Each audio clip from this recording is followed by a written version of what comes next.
Hello, creative friends. How are you? I hope you are doing well today, and I certainly am because I am playing in my art studio, which is my favorite thing to do.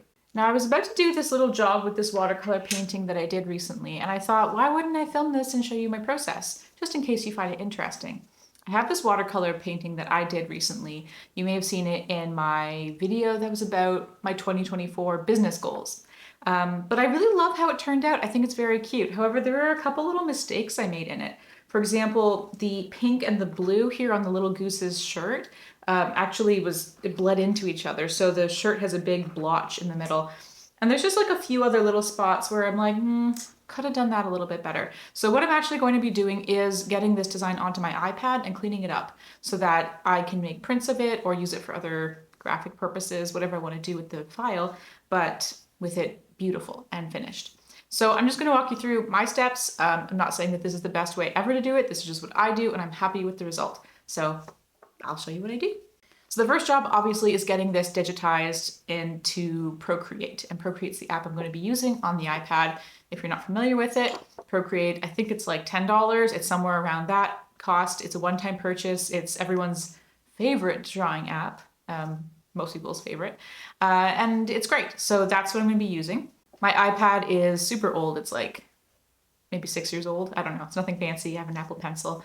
So there's a couple different methods you can do to digitize art. And well, I guess there's mainly two. You can use a scanner or you can use a camera. I'm going to be using a scanner. I have an Epson Ecotank 2400. That's just the printer I have with a built-in scanner. I'm going to be scanning this. I don't use any fancy settings. I just put it in, press the button, it goes to my computer. And then from my computer, I put it on I just airdrop it to my iPad. It's nothing, that part of the tutorial is not very complicated, but if you don't have a scanner or you want to try something different, you can definitely try taking a photograph of this with either your phone camera or with a really nice camera like a DSLR. The difficulty is that watercolor paper, if you're using like this, is textured. So it tends to pick up some little shadows in the white areas, especially if you have a single light source. So if you have light just coming like this, it's going to reflect and show all the little bumps. If you have a direct light from overhead or soft ambient light, those bumps aren't going to be as noticeable.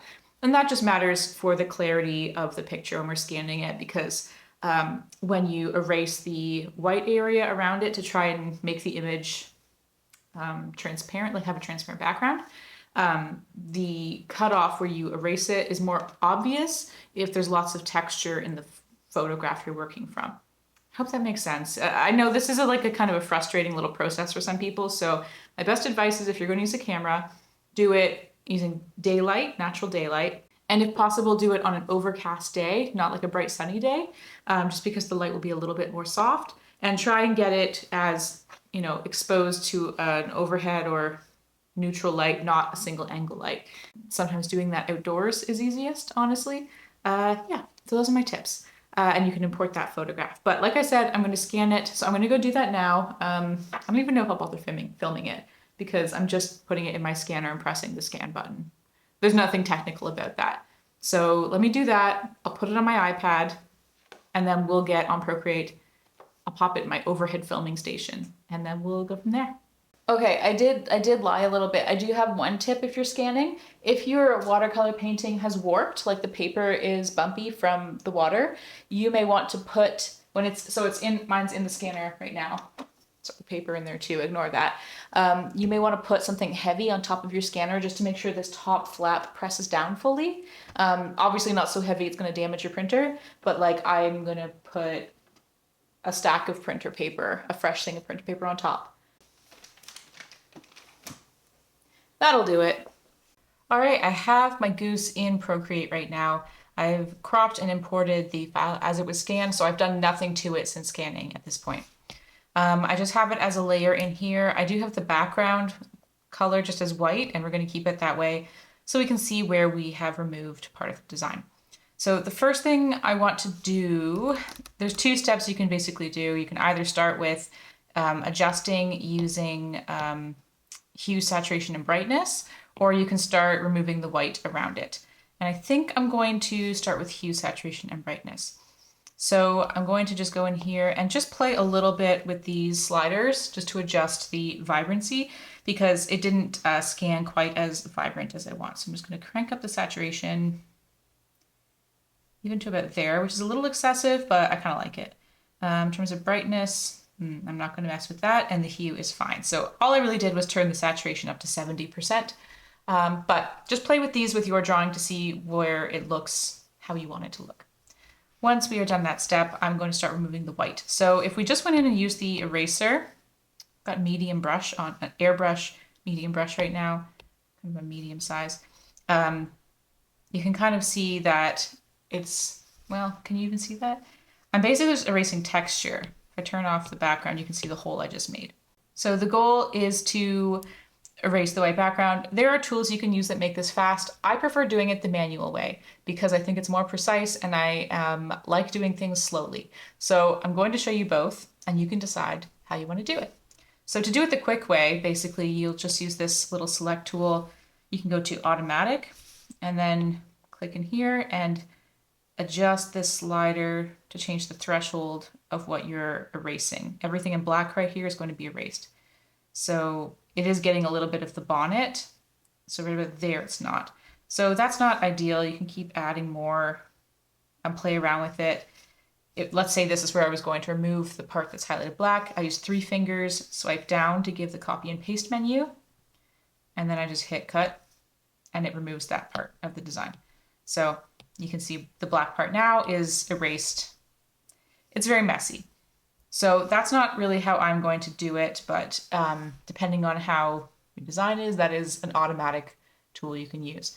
Another option that I'm not showing here is to use a tool on like Photoshop or even in Canva, which with like a background eraser tool, they can be really good and can save you the steps. So if you have Canva, you could import this. I believe the background eraser is a pro feature, but it would just remove all the white for you. It just uses AI to detect what the best area to remove is. Sometimes it's not correct. I'm showing you the Procreate method today. Yeah, there's probably also websites that can remove backgrounds for you.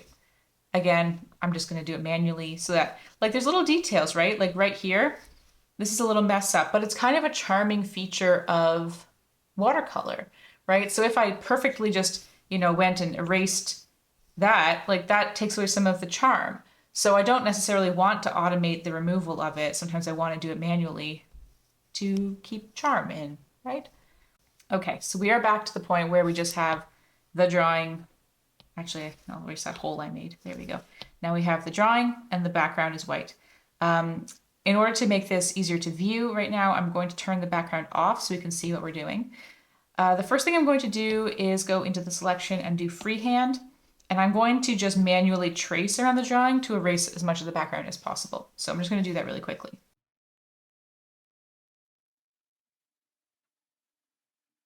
We have this menu here. I'm going to click on cut and paste. And basically that cuts out the shape that I made and it puts it on a separate layer. There we go, took a second. Now we have that outline as a separate layer and I'm just going to delete it. So if you were doing a sticker, by the way, this would be pretty useful because you could just kind of stop here. But I am going to clean it up further. So at this point, I go in with an eraser and pick the ones that I want, and I'm just going to go around the design. This is time consuming. I enjoy it. I think it is relaxing and fun. But as I said, if you are looking for efficiency and speed over attention to detail, I would use a tool like Canva's Magic Eraser or Background Eraser, or I'm sure Photoshop has a tool. I'm not a Photoshop user, so I can't really say exactly what it is, but I know that it obviously has those background removing capabilities. This is just the Procreate way to do it. So I like using medium brush because soft brush is too soft, hard brush is too hard. Yeah, so we'll use that. And basically, we're just zooming in real close. I'm going to maybe make this a little smaller. And I'm just going to see how the medium brush kind of leaves like a soft edge. It's not too harsh. I find that the auto background removing tools leave quite a harsh, let me show you the difference. Like if I use like the hard blend brush here, oops, that's way too big. Like it's a little more pixelated where I've erased, and it's just a little gentler down here. That's just my preference. I find that this gentle edge lets it blend into a white background a little better. It's a minute difference. I feel like I can tell a difference, so that's just how I do it. So I'm gonna do the job of erasing all of this. I will speed it up for you. You don't have to watch me do it in real time. And yeah, we'll just do that.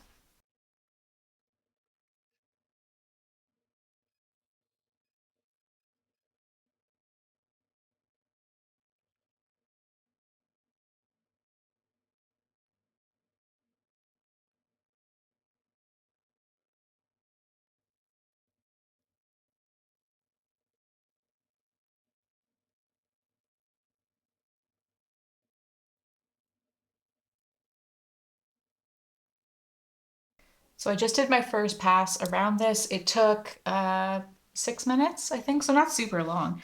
I'm not going to do the sections in here because I just think it's going to get a little bit dicey as I didn't completely paint the posts all the way down. They're also not bordering with the white exterior, so it's not going to be as much of a problem, but I might clean them up with just a little bit of white to touch them up. I am just made my brush a little bit smaller, and I'm just going to go into some of those corners that I left and just tighten them up a little bit, but that's about it.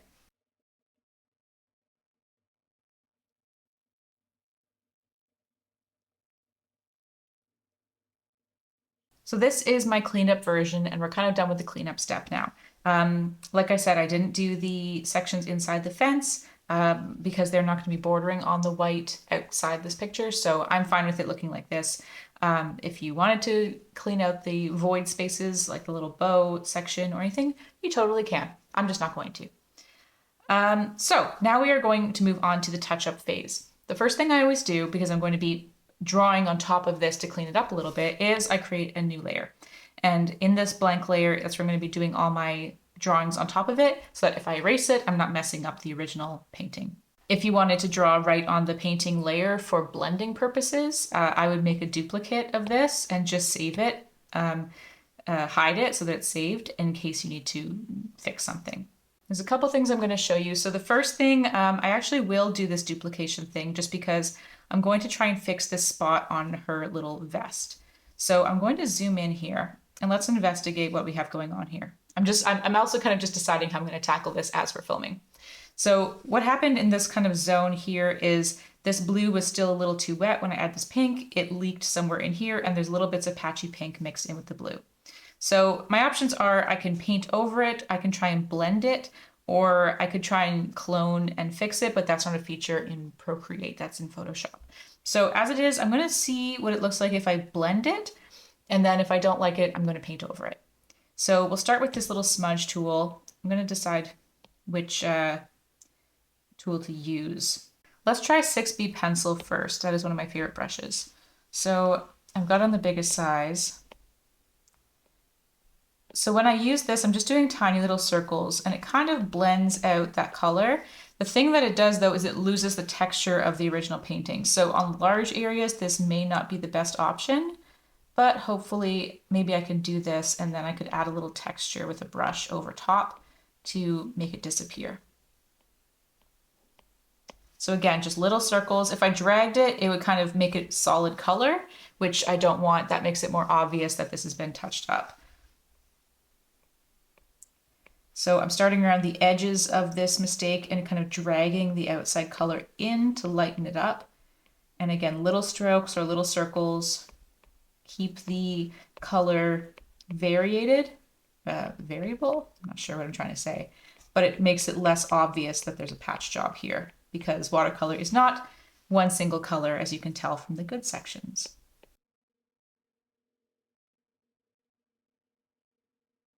All right, we're partway done making this spot blend in a little bit.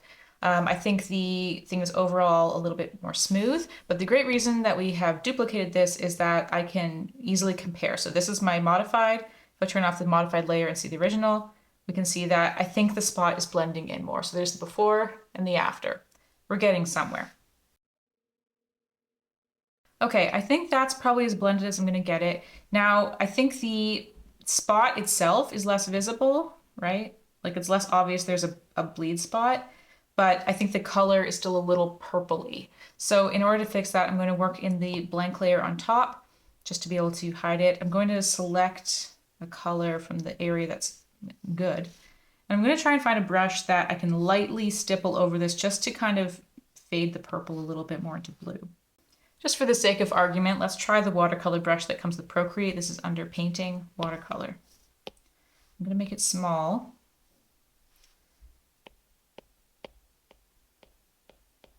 And again, I'm just doing short little strokes.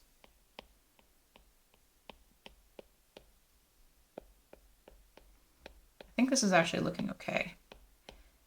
The watercolor brush itself, I'll do it in a second so you can see, it's not like a super dark brush, and it does have some like texture to it. So I'm just trying to cover over the areas that are particularly purple in my eye. And I'm also going to drag it down to some of the areas that are lighter blue just to help the patch blend in a little more. I have other shades of blue in this picture, so I'm going to try and grab a darker one from over there, and I will use that to make some of the edges a little bit more blended in. The harder you press, the darker the watercolor brush applies, so you can kind of play with the pressure as well to make more visible strokes to help blend in those colors. Okay, I'm going to remove that last one. So this is what we're at. So let's look at the before and the after. So this is the finished one with the painting on top. Here it is without the painting on top, and here it is originally. So from that to that. I think that is a bit better. It definitely obscures the stain more. You know, even if I just take the, if I leave the overpainting on, you can see the stain has visible borders, and that's kind of what we've gotten rid of. So let me get closer. Can you see the visible border? This is the original stain on the design. That's it with blending. That's it with painting over. So I think it looks a lot better. And I think considering, again, the size I'm going to be using this image at, I think that is pretty satisfactory. So because I'm happy with it, I'm just going to, I'm going to merge these layers. So I'm just pinching them together so that becomes one layer. And now we have our good version and our original version. So I'm going to basically do that exact same process for anything else I see that I'm a little bit like, I could clean that up. I like the fact that watercolors are imperfect. I'm not trying to make a perfect drawing. If I was, I would have just used digital in the first place. But this is a good opportunity to fix anything that my clumsy human hands did that I don't like. For example, like all of these little smudges and where it bled over at the fence, I think that's cute. I'm not going to fix that. I think it's just personality. That's stuff that's hard to even replicate digitally. But there could be things like, you know, some of the messy pencil work here, or even the pencil work along the edges of the design, because I went over this painting with colored pencil and it's a little clunky. So if I was going to try and fix up the colored pencil, I'll create a new layer, and I'm going to go into sketching, 6B pencil, my favorite. Probably will make it about 75. Wait, no, sorry. It's about 25, 27%. And I might try and clean up some of the pencil work a little bit. Let's work on the bonnet as our example, just because it's a little messy.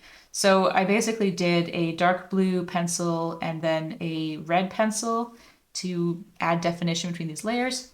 It's not bad. I'm not saying that this is a flaw, but if this was an area I was going to work on, this is how I would do it.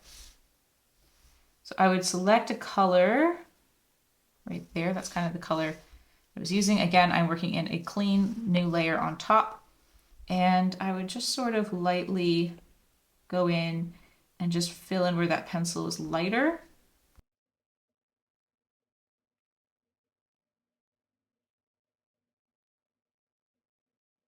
So that's it, a little bit cleaned up, and obviously the original pencil here is kind of messy. So I'm just going to grab, let's go back to that watercolor brush because I did like it. We're going to make it quite small this time. Grab the color from nearby the repair, and lightly with multiple little strokes, kind of color over it to fix the area. Again, changing color when the paint itself changes color a bit. And I'm even going to just smooth out some of these harsher lines in the painting. Okay, so that's just a little bit better. Again, I can show you the before and after just by turning that layer I was working on. So there's the after, the before, after, before, after. The before is not bad. It's perfectly fine. It's just a little messier and I wanted to see if I could clean it up. And again, when I zoom out, so you can see the whole piece, because that's just a small detail, it just makes the area less noticeable that it was messy. You see? So that's basically it. You can go through any sort of part of the picture and use those two brushes really will do it. Again, it depends on what style you were painting in when you were doing the original painting. Like I did the watercolor and I used the colored pencil on top, so therefore I'm using the watercolor brush and a pencil brush to do repairs. But I think the important part is the layering, making sure that if you are blending, you've created a backup copy just to preserve it in case you make a mistake.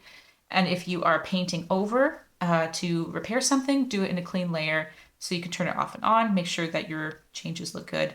And then also you could decide to reduce the opacity of your layer after you painted. So let's say I like this, but I think it's a little bit too harsh, like it's clearly too clean. I can go in here and just lower the opacity like to 50%. And then you sort of can only see part of my changes. And now it looks like it's a lot more subtle. But, you know, so that's just something else you can play around with. That's about it. So I hope that was helpful. Obviously, you can do the whole picture. You can do some of it. But at this point, this is something that I would be able to put on a notepad illustration. Oh, I guess the important thing is showing you the final result against the background. So here it is with the white background put back on. As you can see, it looks quite natural. If I zoom in, we don't have harsh edges that make it look like it was cut out. You know, I wasn't super strict with where I erased it. So there's little bits of like the grayish paper, but ultimately it looks more natural. You can see here's the natural paper and there's the erased stuff. It doesn't look that different. It just looks cleaner up here.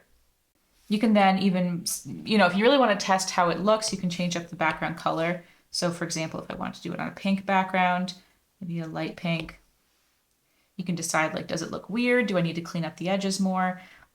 Typically I don't put watercolor illustrations on colored backgrounds for things. I just don't have a use case for that. But again, like you can see here with the color, there's a little bit of white. So if you were going to put it on a colored background, you might want to be even more fussy about getting right into the white spaces to erase them. But that's it. That's how I doctor up a watercolor on Procreate in order to use it for other things. If I was doing art prints, I could do prints of this at this point. But I think I'm going to tinker with it a little bit more before I'm officially done. I think in particular, I want to work a little bit on the yellow outline that I did on the goose body. I kind of picked yellow because I didn't want her to be white, but I'm not sure that was the right choice. So maybe I'll try and neutralize it a little bit and I'll just play around with it. That's it. I hope this was helpful. If you have any questions, let me know. I'll do my best to answer them.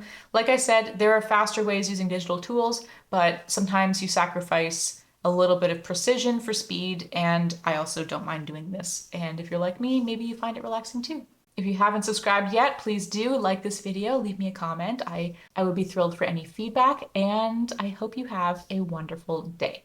Bye!